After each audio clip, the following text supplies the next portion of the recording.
Hi, I'm your Scream Queen Poppy and welcome to my channel. Today we're going to be talking about a horror film called Haunt. Haunt came out in 2019, it's 92 minutes long and it's rated an 18. So if you're under 18, I don't advise you watch the film or, potentially this video because we will be talking about some adult themes. Some trigger warnings for this film. It does have mentions of DV, obviously general V, and injury details. There is a fair amount of gore in this film. If that's not for you, not to worry, join me again for another one, or just stick with me here. So the summary of this film is about a group of friends whose nightmares become a reality when they go to an extreme haunted house turned real. It's a grisly film and it is written and directed by Scott Beck and Brian Woods, who also had a hand in writing Boogeyman, which came out in 2023, as well as A Quiet Place from 2018.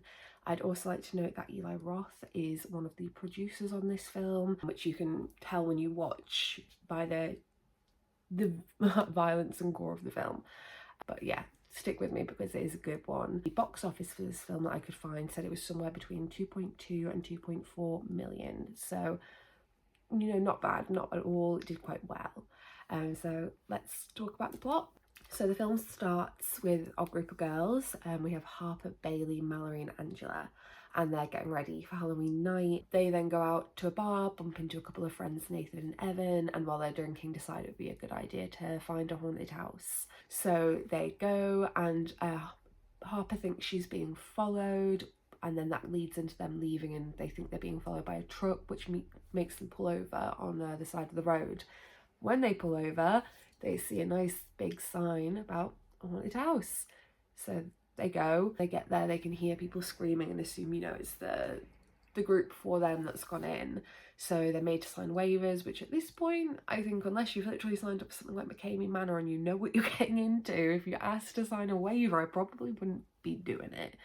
But it's the premise of the film, we're going to go with it. So they go through and they're brought into the first show, which is a woman in a body bag, and they take her out. This person takes her out and they're wearing a witch mask and they brand her face. Everyone's ooh and eyeing, and part of the show, what a good way to start the show. So they end up going through. They then separate at a maze. It's got two routes. So our first group is Bailey, Nathan and Angela, and then we have Harper, Mallory and Evan on the other side. Bailey, Nathan and Angela get out their side of the maze and they come into this room with holes in the wall for your arms. And if you've ever been to a haunted house or you've ever done kind of Halloween things as a kid, your parents might have done things like peel grapes and make you put your hand in the bowl and they tell you it's eyeballs. That's the kind of premise, spaghetti is meant to be guts. And it's all fun and games.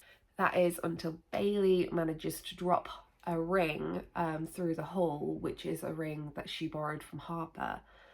Comes into play later, the ring was important to her mum, who she doesn't talk to much anymore. So obviously Bailey's distraught and is trying to get this ring, so she puts her arm back in the hole only for it to get sliced up with razor blades. So she yanks that shit out quick and is bleeding everywhere. They start to panic and think, they don't know what's happening. This is meant to be just a haunted house. On the other side of the maze, we have Harper, Mallory and Evan, and they get to a tunnel. The tunnel is a further maze, but this time it's a maze you've got to crawl through. So they go one at a time, and somewhere between the start and the end of this maze, they manage to lose Mallory. But not to fear, one of the kind of spooky haunt people is there and guides them through. It's part of the show.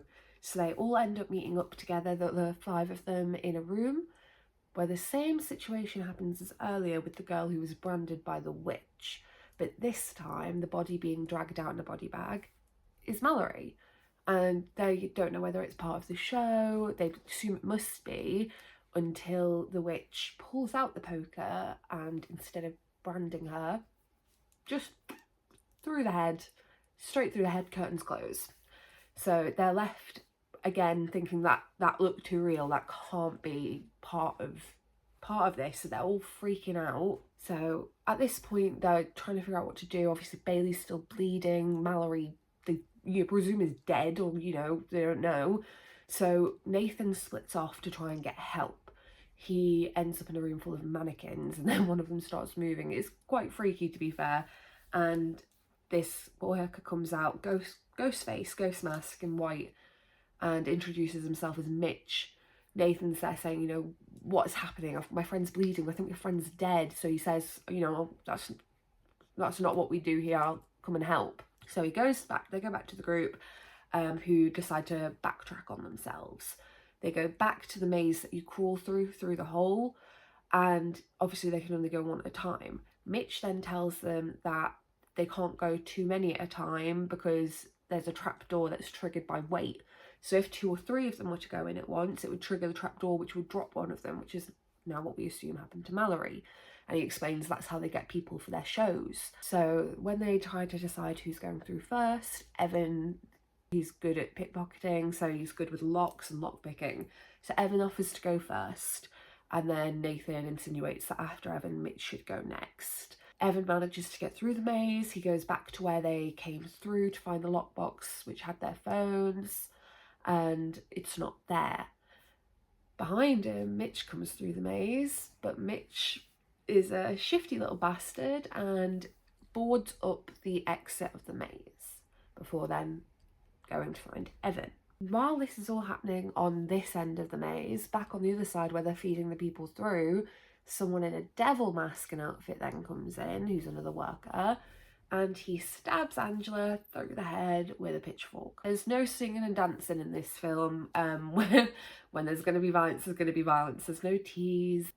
Sometimes there's a bit of a build-up, but it doesn't always need to be. And this film is blunt. It's to the point. The core, you know, the deaths in this film are mostly quite graphic, but also mostly quite quick. That's besides the point. When Mitch catches up with Evan, Evan confronts him and says, "Where are the others?" He says, "They're coming." So they start kind of talking. It's tense. And at one point earlier, Evan had asked Mitch to remove his mask. And Mitch then now is like, "Well, you wanted to see with me without the mask." You know, and Evan's going, no, it's fine. Don't worry about it. But Mitch takes off his mask, and it's the first plot twist of the big plot twist of the film. So Mitch takes the mask off and reveals underneath a lot of extreme body modifications. And it's when you learn that this is kind of a band of, I don't want to necessarily use the word freaks, but that's kind of what they are referred to as, you know, throughout this. But it's wild. His face is wild. And I don't want to say too much, because if you're going to watch it, like, it's a good moment. It's scary. And he then proceeds to attack Evan with, I believe, a hammer, because he then turns the hammer around and uses the sharp end to hook under his jaw and just peels it right off, and you see it. So when I said this is quite a heavily gory film, I really mean it. But well done. It's a beautiful scene. It's truly disgusting, but I think that horror sometimes does need to be disgusting, and it did it well. Inside, the man with the devil mask is cornered Harper with his little pitchfork, and he starts kind of ranting at her. He takes his mask off again to reveal that they're freaks, and I think his face is kind of probably one of the most shocking. He's got tattoos. Part of his face is like blacked out. His eyeballs are, from what I remember, these are all blacked out or mostly blacked out, and he has dermals under his, all the way like a crown, and he looks like a demon. I couldn't do that extreme body modification to myself, but I do love the look of it, to be honest.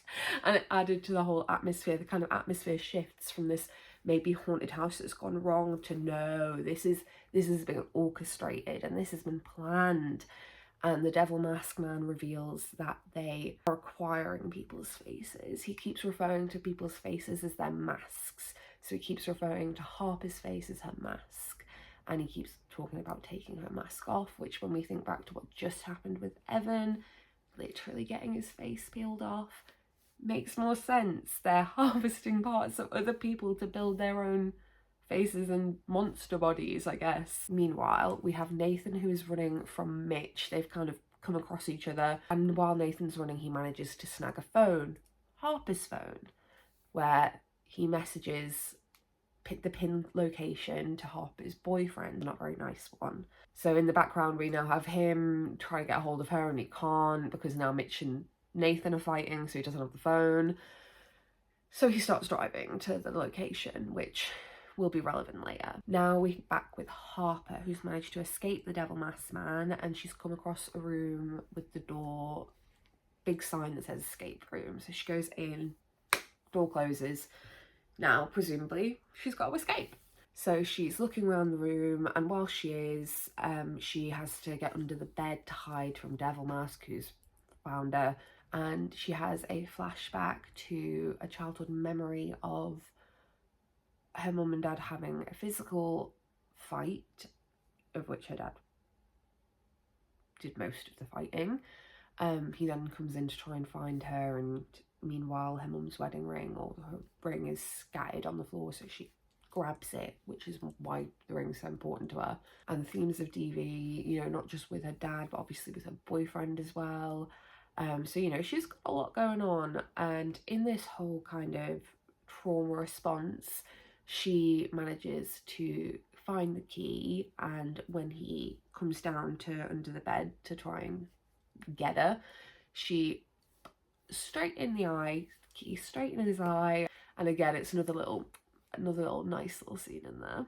And now we have this big heated moment between her and Devil Mask. So she, during this altercation, manages to get him in the eye, use the key to open the door, but what she doesn't realise is when it clicks, there is a mounted shotgun at the end of that hallway that manages to get her probably about here, and she's down. But not for long, because then she manages to get the door open. She's trying to get down the hallway, and as she is, we have Devil Mask, who's still recovering from his eye. He is coming after him. The whole time there's, I think it's like Pop Goes the Weasel or something is going, and then bang, bang, this gun's just pew, pew, pew. He kind of pins her to the floor and is trying to her, and she manages to angle him up just enough to when the next time it goes pew pew, it goes pew pew. So he is down for the count. He's gone. And she thinks she's safe. But obviously there's a whole network of freaks here that then start coming for her. So she figures she needs to do something quick. She knows that someone's coming for her. So while she's figuring out what she needs to do next, we cut away to the freaks. And we have a new one who we've not seen yet in a skull mask.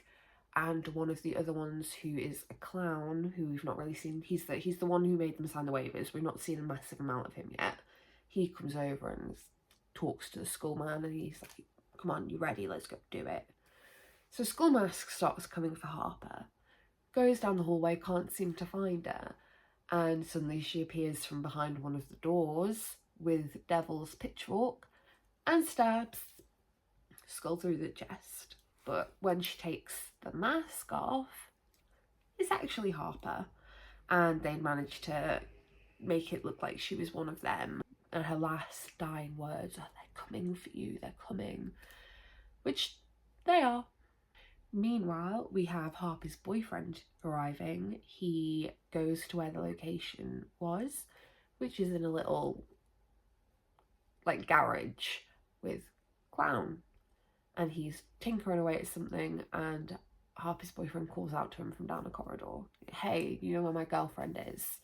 Starts coming at him, and as he does, he triggers some type of tripwire, which fires like a bolt, like a nut and bolt, into his neck, and he starts bleeding out. And while this is happening, the clown man comes back and finishes him off. So I know he wasn't a very nice guy, but he really was. He didn't play an integral part in this film, but I'll tell you what his purpose was in a moment. So now we're back with Nathan, who's managed to escape the building, and he's literally like ready to leg it. And then he hears Harper scream, and he's a nice guy. So he then comes back to try and save her, and through this manages to kill a few of the freaks, including Mitch. So they manage to break down the door, get Harper out with Nathan, and while they're trying to escape and, you know, they're still killing freaks, one comes up in a vampire mask and he says, I'm new. I'm new. I didn't know they did this. I don't agree with it. Please don't kill me. I'll help. I'll help you get out. Which, you know, how much should you trust that at this point? You know, Mitch offered to help and Mitch was a bad man. So I don't know if you should be trusting any of these people at this point. But as they're walking, the vampire mask man explains that it's a cult and they are gaining their faces. So he's new, and the way he would gain his face is by taking other people's faces, which we kind of know by now. Like, we're aware. You've literally been peeling faces off, my friend, but we know. So they manage to kill more of the freaks, and while they're doing this, the clown man goes back to the first maze where they split off. And at that point, it wasn't a big point. There was bags hanging from the ceiling. Turns out they're filled with something like oil. I guess it looked like oil. And he lights them on fire, burning down the haunt. Nathan and Harper manage to escape in Harper's boyfriend's car or truck, which is his only point adding to this film. He was a piece of shit, I understand. He wasn't a nice man, but the only part like his character did for this film was bringing his truck so they could use it to escape, and I mean, I guess that was a good contribution. Towards the end of the film, we have Harper going back to her family home, which she's avoided because of the issues with her parents, and she reunites with her mum. And then you have a little kind of cutaway at the end where Clown Man finds her, comes in, and she has set up traps similar to the ones she had to go through to get out of the haunt, and things like nails through the foot, glue traps, stuff like that. And then he hears the song that plays, or did play, you know, played with the pew pews. she puts an end to him big time, and that was the end of the film. So I want to kind of to discuss it in a bit more detail, but that was the plot. So if we talk about some of the themes of this film, it's definitely a slasher. It's, you know, unavoidable. It's just teenagers being killed in, you know, fun ways. You know, it does its job well for being a slasher. It keeps you interested. The deaths are good, and they're done well. I would also say it plays into the body horror genre with obviously what the freaks were doing to their faces, and as well some cult horror, and I'd even say game horror to an extent. I know it's not necessarily a game, but I guess the idea of having to escape and to go through these escape rooms and mazes and things like this. Like one of the rooms that she has to go through towards the end, which again isn't a massive prevalent plot point, is she goes into a pitch black room and there's things like knives hanging around and things she can stand on and razor blades everywhere, and she just has to get like from one side of the room to the other with this freak chasing her. So I mean, it's not like escape room game horror, but I definitely would say it plays into it just a little bit. The script was okay. It was fine. It was a little cringy and very much kind of gave teen horror-y Scream Queen vibes, which, you know, I love. But I wouldn't say it's a film with a massive amount of plot. The script gets the job done, but I do think it could have been executed better. Not to say it's a bad film or that the actors did a bad job. I just think the script itself kind of needs work. The plot as well, I mean, I love the concept, I really do, but there's only so much you can fit into a film, but when, you know, the first like half is just them getting there and then most of the film is just them escaping from there, it's kind of loose. Just an extra, you know, scary haunted house, but it has mentions of a cult, which, you know, who doesn't love cult horror? But it doesn't really delve much deeper than that in terms of plot, like, you know, plot devices. The acting again is fine. They did the job. If I'd have seen it in the cinema, I probably would have been gasping like, oh, it's not bad. That they did not do a bad job of it. I think they got the point across well, but again, it did give more of like teen Scream vibes, and I do think the only reason it was an 18 is just because of the gore. And I do think, you know, sometimes horror films when they're rated 18 is because the plot also is dark and sinister, whereas this is just they were at the wrong haunted house, I guess. And I think it also elevated the twists and turns when you find out that they are, you know, stealing people's faces and that they're freaks, and that, you know, with all the body modification, it makes the body horror scarier when they take the masks off and you just think it's going to be a regular person under there, but it's not. So I did really like the use of masks, and I think the timing of when people started revealing, you know, their faces elevated this a little bit. I also like the scattered use of comedy in this film. Again, that comes from the kind of teen screamy script of it, and I think horror and comedy kind of do go hand in hand quite a lot, because if you've just got a really dark and depressing horror film, it can be quite gritty and hard to watch. So I think having some elements of comedy in there do help to elevate it and help to make you bond with the characters a bit more as well, because obviously Evan in this one kind of made all the jokes and he did lighten the mood a little bit. So I did appreciate that, and it did disarm you kind of ready for the next scare. I'm just going to talk briefly about the undertones of DV in the film. The whole film carries the undertone of through the film, from her dad to the boyfriend to the freaks, and as a whole I understand what they were trying to do, but it did come across a little bit like it was just a bit tactless. I think, again, the use of the boyfriend to elevate the fact her dad had done it to her mum, and obviously the freaks in a different form were doing it to them now, but it didn't take that anywhere. I guess you're meant to think she's resolved her trauma by the end of the film, but like, it's one of those things I think if you're going to include in a film, you can't just throw it in there for the sake of having it in there. And I do feel like at times it did come across a little pointless to the plot. Like it didn't add to the plot.